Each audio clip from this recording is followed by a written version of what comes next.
As Mike Tyson, the former heavyweight champion of the world, passes through a town, he decides to stop at a diner for a meal. As he comes out of his car, a group of racist bikers sees him and thinks to themselves that he doesn't belong there.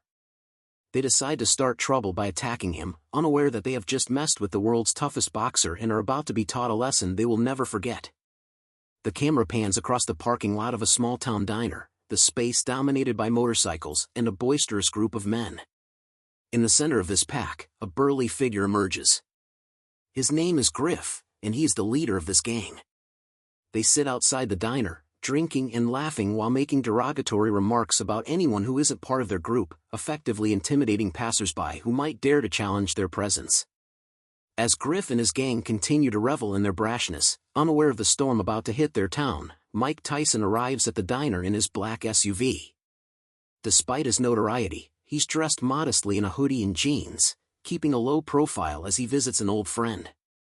Craving a bite to eat, he decides to stop at the diner, blissfully unaware of the rowdy group outside.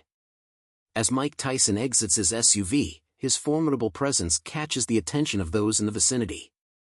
However, the gang, too lost in their own arrogance, mistakes Tyson's restrained demeanor for weakness, oblivious to the legendary fighter's reputation for explosive power and lightning-fast reflexes. They see him merely as an unsuspecting outsider who has stumbled into their territory. The stage is set for an explosive confrontation. As Tyson makes his way towards the diner entrance, unaware that he's about to become the target of Griff and his gang's derision, a smirk spreads across Griff's face. Casting his gaze upon Mike Tyson, he raises an eyebrow and calls out, his tone laced with derision. "Well, look at this guy," Griff sneers, gesturing to Tyson. "Thinks he's too good for a bike, huh?" His words, mocking and condescending, are a thinly veiled attempt to draw Tyson into a confrontation. The gang members chuckle and jeer in agreement, their bodies tensing like coiled springs, ready to pounce should Tyson give them the slightest provocation. Mike Tyson remains calm and collected, his resolve unshaken by Griff's taunts. Without so much as a glance at the gang, he walks past them, his stride confident and measured. The gang, their laughter dying on their lips, watches as he heads towards the diner, their collective anger growing at Tyson's apparent disregard for their perceived authority. As he reaches the door, they share silent, venomous glances, a wordless agreement passing between them. Their patience fraying, they prepare to make their next move, oblivious to the danger that awaits them. Once inside the diner, Tyson maintains his low profile, ordering a burger and quietly slipping into a booth near the window. From his vantage point, he enjoys an unobstructed view of the busy parking lot, where Griff and his gang continue to loiter, their bravado still high despite being outplayed by Tyson's unflappable demeanor. As they survey the area, their eyes settle on the unmistakable silhouette of Tyson's black SUV parked in close proximity to their motorcycles. A malicious glint appears in Griff's eyes, an idea forming in his mind that promises chaos and retribution. Griff, his face contorting into a sneer, speaks to his crew, his voice loud and dripping with contempt. "Who does he think he is, parking that fancy car next to our bikes?" he jeers, pointing towards Tyson's SUV. His words, laced with jealousy and indignation, rally his gang members. Their collective anger solidifies into a single hostile entity. "We can't have some hotshot coming into our town and thinking he owns the place." At Griff's words, the simmering rage in the group ignites into a conflagration of malicious intent. The gang members, stirring with newfound purpose, rise to their feet. Snake, a wiry man with slick back hair and a sinister grin, echoes Griff's sentiment. "Let's teach him some respect," he snarls, cracking his knuckles as he moves towards the diner door. His threat, raw and visceral, echoes throughout the group, their eyes alight with an eagerness for violence that borders on the fanatical. Snake saunters into the diner with an arrogant swagger, his eyes locked on Tyson's back as he approaches the booth. Leaning against the table, he addresses Tyson with a venomous drawl, his voice laced with enough sarcasm to curdle milk. "Hey, pal," he sneers, his words heavy with contempt. "Nice car you got there, but you might want to move it before it gets damaged." The implicit threat hangs in the air like a toxic mist, Snake's smirk conveying his confidence in the gang's ability to make good on his promise. Tyson, having heard Snake's threat, finally turns his attention to the gang member. His gaze hardens as he sizes up the new threat. "I'm just here to eat," he replies, his voice low and steady. Don't start trouble. Tyson's warning, spoken in the clipped tones of a man used to getting his way, underscores the gravity of the situation, his words laced with a controlled fury that threatens to erupt. Snake, undeterred, leans closer, his breath reeking of cheap beer as he attempts to intimidate Tyson further. Bolstered by the implied threat of his gang members waiting outside, Snake reacts to Tyson's warning with mocking contempt. A malicious smile plays on his lips as he leans in closer, the stench of alcohol assaulting Tyson's nostrils as he slams his hand on the table. Trouble? Who said anything about trouble? He snarls, his voice a deadly hiss. I was just making a friendly suggestion. The air in the diner grows heavy with tension, the looming violence hovering like a thundercloud over. Tyson and Snake stand face to face, but before the confrontation can escalate further, a shrill voice cuts through the silence, its volume punctuating the simmering anger. The source of the intervention is the waitress, a young woman with a sympathetic expression and a fiercely protective tone. Hey, leave him alone, she says, her voice ringing with authority. He isn't bothering anyone. Snake's eyes, darkened by fury, flash with a murderous rage. His expression is like a coiled snake ready to strike. He jerks away from Tyson, a warning growl rumbling in his throat. For a moment, it seems as though the volatile gang member might unleash his fury on the waitress, but he restrains himself, shooting her a final withering glare as he turns on his heel. Mind your own business, he spits, his words edged with menace. With his meal finished, Tyson slowly rises from his booth, his movements deliberate and methodical. He walks towards the exit, his gaze fixed on the gang members lurking just outside, their presence like a wall of menace. The moment he steps out into the open, they converge upon him, the threat implicit in their numbers. The air crackles with tension as the gang closes in on their target, their eyes predatory, gleaming with anticipation. Tyson's expression remains impassive, his stance guarded and defensive. Griff, flanked by his gang, steps forward, a self-satisfied smile stretching across his face. His voice is like an oil slick, his words oozing with malevolent charm. Leaving so soon? He drawls, his tone mocking and laced with venom. We thought you might want to hang out with us for a while. You look like a guy who knows how to have a good time. His expression belies his true intent, the dark glint in his eyes indicating that having a good time is the last thing on his mind. Mike comes to a halt, his movements fluid and controlled, as he slips his hands into his pockets. His stance conveys a deceptive nonchalance, his gaze steady and piercing, fixed on Griff. His words are a last-ditch attempt to defuse the situation. I don't want any problems, he says, his voice a low rumble. Just let me go, and we can forget this ever happened.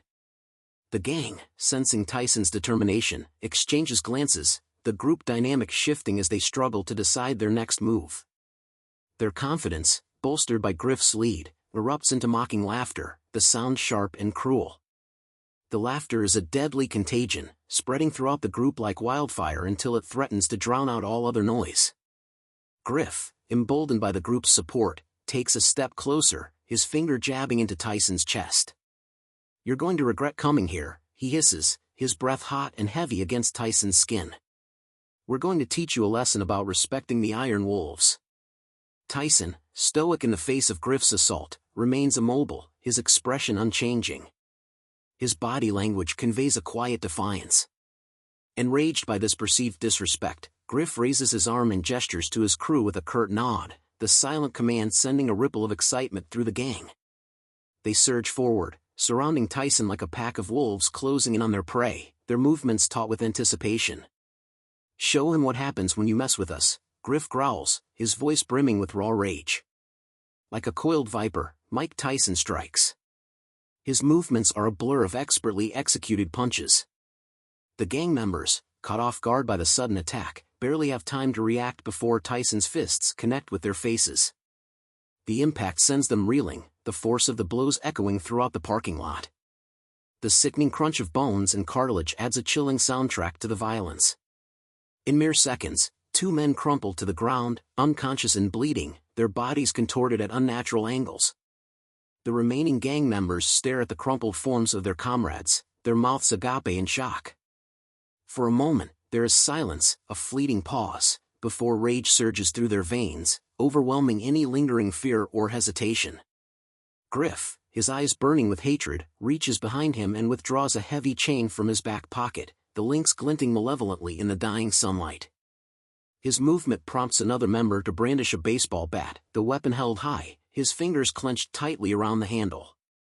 As the gang encircles Tyson, closing in like a tightening noose, Griff's lips curl into a cruel smile, the chain dangling from his fist like a serpent. His words, carrying the weight of his murderous intent, ring out clear and cold in the tense silence.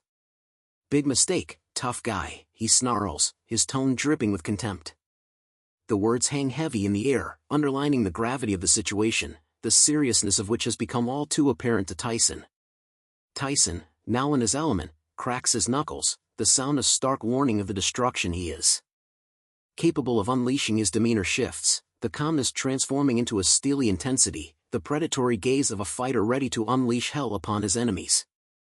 "You really don't want to do this," he says, his voice low and dangerous, each syllable punctuated by a palpable rage simmering beneath the surface. The words, a final desperate attempt to dissuade the gang from their path of violence, fall on deaf ears. Their thirst for revenge clouds their judgment. The gang, howling with savage fury, descends upon Tyson in a frenzy of punches, kicks, and swinging chains. Like a force of nature unleashed, Tyson becomes a blur of motion, weaving and ducking around the attacks, his own punches and kicks landing with earth-shattering force. The carnage that ensues is a symphony of violence, the sound of flesh hitting flesh and the grunts of pain filling the air like the howls of demons unleashed from the depths of hell. The camera, now in slow motion, lingers on Tyson's grace and precision. His movements are a masterclass in raw power and technique. Each punch is a work of art, every step a ballet of destruction. He moves through the onslaught with predatory grace, his reactions lightning fast as he parries attacks and unleashes devastating counterstrikes. The ferocity of the battle is matched only by the control and poise Tyson displays, the product of years of training and a storied career in the ring. Griff, his face a mask of rage and bruises, staggers backward, struggling under the onslaught of Tyson's unrelenting assault. His eyes, wild and feral, dart from side to side as he tries to regain his footing, his breath coming in ragged gasps. In a desperate bid to turn the tide, he reaches into his pocket and withdraws a switchblade, flicking it open with a snap. The blade glints menacingly in the fading light, a deadly promise in Griff's hand. "Let's see how tough you are now," he bellows, his words choked with anger and desperation. As Tyson hears Griff's challenge, a steely glint flashes in his eyes, his expression hardening into a mask of pure determination. Without hesitation, he advances towards the gang leader, his steps measured and calculated, the movements of a predator closing in for the kill. "You're about to find out," he growls, the weight of his words carrying the promise of impending doom. Griff, emboldened by his desperate situation, lunges forward, the knife gleaming in his hand. His reckless attack is met with a blur of motion as Tyson sidesteps deftly, twisting Griff's arm and forcing him to release the knife, which clatters to the ground. The brutal efficiency of Tyson's movements is a stark contrast to Griff's reckless fury. With practiced precision, Tyson pins the gang leader to the ground, his knee pressed firmly into Griff's chest. The tables have turned, the roles of predator and prey now reversed. Tyson's voice, dripping with cold authority, echoes through the parking lot. "You don't mess with people for no reason," he says, his eyes narrowing into flinty slits. In the aftermath of the brutal exchange, the once fierce gang members are scattered across the parking lot like broken toys, their defeated forms a testament to the raw power and skill of Mike Tyson. The onlookers gathered at the windows erupt into cheers, their admiration and gratitude for the legendary fighter palpable in the air. Tyson, his fists still clenched, regards the scene with a measured gaze, the adrenaline coursing through his veins slowly dissipating as the danger recedes. With a slow, deliberate movement, he dusts himself off, his attention shifting to the battered men lying on the asphalt. As the chaos subsides, a siren wails in the distance, the high-pitched cry heralding the arrival of the local sheriff.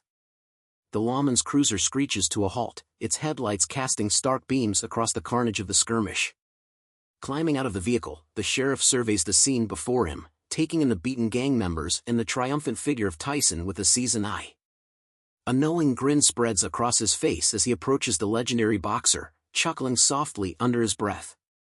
Tyson, still drenched in the thrill of victory, meets the sheriff's grin with a smile of his own, a gesture that transforms his hardened features into something almost boyish. "Just teaching them a little manners," he quips, the dry wit adding a touch of levity to the aftermath of the encounter. The two men shake hands, a gesture of mutual respect between seasoned warriors who have seen the worst humanity has to offer. As the battered and bloodied gang members are hauled to their feet, the sheriff's deputies move in to restrain them. Handcuffs are snapped shut around their wrists, their protests falling on deaf ears as they are loaded into the back of the police cruiser. Their cries of outrage are muted by the closing of the doors. As the cruiser speeds off into the night, its siren fading into the distance, the town breathes a collective sigh of relief. The reign of terror imposed by the Iron Wolves is finally brought to an end, their menace quashed by the indomitable spirit and righteous fists of Mike Tyson. As Mike climbs into his black SUV, the onlookers, now freed from their fear, erupt into a chorus of applause, a spontaneous ovation for the hero who, in a single act of selfless bravery, restored order and justice to their town. The resounding cheers follow Mike as he pulls out of the parking lot, his tires screeching against the asphalt as he drives off into the night.